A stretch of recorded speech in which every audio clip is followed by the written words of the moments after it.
यहोवा देवावर भरोसा ठेवण्यास तो आपली काकुळतेची वाणी ऐकतो व सर्व संकटात आपल्याला सहाय्य करतो.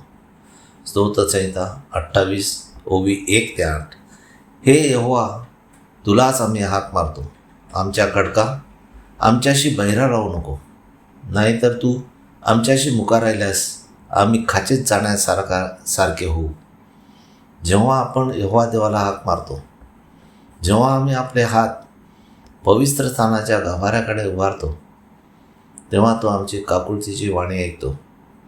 दुष्टाबरोबर आणि जे आपल्या हृदयात दगा असून आपल्या शेजाऱ्याशी शांतीचे बोलणे बोलतात, त्या दुष्कर्म करणाऱ्याबरोबर आम्हाला बसू देऊ नको. त्याच्यापासून आम्हाला दूर ठेव.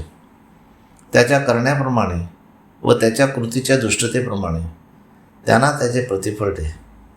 त्यांना त्याच्या हाताच्या कृत्याप्रमाणे दे. त्याच्या कर्माचे फळ त्यांना परत कर. यहोवा देवाची कार्य, त्याच्या हाताचे कृत्य ते ध्यानात आणत नाही. ते एकच यहोवा देवाला भजत नाहीत, म्हणून यहोवा देव त्यांना मोडून टाकील आणि त्यांना उभारणार नाही.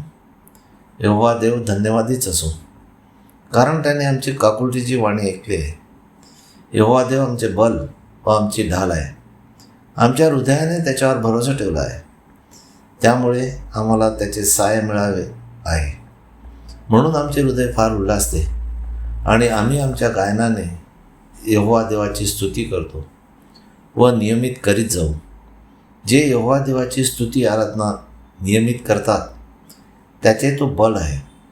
तो त्याच्या अभिषिक्ताला तारणाचा गड आहे. हे यहोवा देवा, जे तुझा धावा व स्तुती करतात, त्या आपल्या लोकांना तो तारतो व त्याच्या वतनाला आशीर्वाद देतो.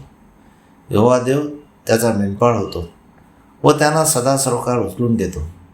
एकच यहोवा देवाच्या पहिल्या आज्ञेप्रमाणे व येशू ख्रिस्ताच्या पहिल्या आज्ञेप्रमाणे स्तुती आराधना केल्यास तो आपला मेंढपाळ होईल. हालेलुया, आमेन. यहोवा देवाचा सेवक Anthony John Pereira builder. Praise God. Hallelujah.